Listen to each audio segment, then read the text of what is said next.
এখানে দেখুন আমাদের একটাই কথা বলার, এই পেহেলগামের এই ঘটনার পর থেকেও বারবার এই কথাটা শোনা গেছে, সোশ্যাল মিডিয়াতে অনেকে বলেছেন ইত্যাদি, দেশের মধ্যে থাকা পাকিস্তানের মদতদাতাদের, দেশের মধ্যে থাকা দেশের শত্রুদেরকে চিহ্নিত করা হোক। আমরাও বলছি ঠিক,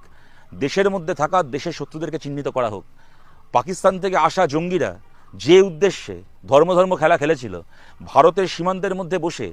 কারা এই ধর্ম খেলায় অংশগ্রহণ করছে এবং কারা এই ধর্ম খেলায় উৎসাহ দিচ্ছে, তাদেরকেও চিহ্নিত করা হোক। একদিকে যখন ভারতের বিদেশ দপ্তরের একজন অফিসার, তিনি ভারত সরকারের প্রতিনিধি, তিনি নরেন্দ্র মোদী, রাজনাথ সিংয়ের প্রতিনিধি, অমিত শাহের প্রতিনিধি, তিনি আমাদের প্রতিনিধি নন, তিনি যখন ভারত সরকারের পক্ষ থেকে সঠিকভাবে এই কথাটা বলছেন যে উদ্দেশ্য ছিল ভারতের মধ্যে হিন্দু মুসলমান ঐক্য ভাঙার, সাম্প্রদায়িক পরিস্থিতি তৈরি করার, আমরা সেটাকে হতে দিইনি, সঠিক কথা বলেছেন, সেখানে কারা কারা, কোনো রাজনৈতিক দলের নেতা হোক, মন্ত্রী হোক, কি ওই কতগুলো ফেসবুকের আর টুইটারের কতগুলো আইটি সেল, চাড্ডি সেল হোক,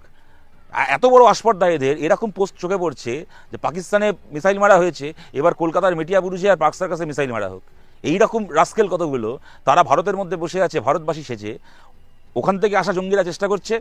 ভারতের মধ্যে ঐক্যকে ভাঙার, এরা ভারতের মধ্যে থেকে চেষ্টা করছে ভারতের মধ্যেকার ঐক্যকে ভাঙার, দুর্বল করার। সুতরাং এরা হচ্ছে সত্যিকারের জঙ্গিদের মদতদাতা, এরা হচ্ছে সত্যিকারের ঘরশত্রু বিভীষণ, এরা হচ্ছে ভারতের মধ্যে বসে থাকা সত্যিকারের ভারত বিরোধী। এদের প্রত্যেক কটাকে চিহ্নিত করে, এবং আমরা অনুরোধ করছি ভারত সরকারকেও বলছি, আপনারা সঠিক লোকটাকে নির্ধারণ করেছেন, যদি তা আপনাদের যদি এটা আন্তরিক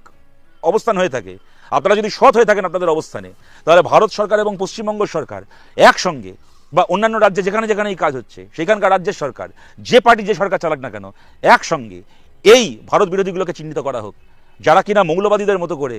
পাকিস্তানি মদতপুষ্ট কাশ্মীরি জঙ্গিদের মতো করে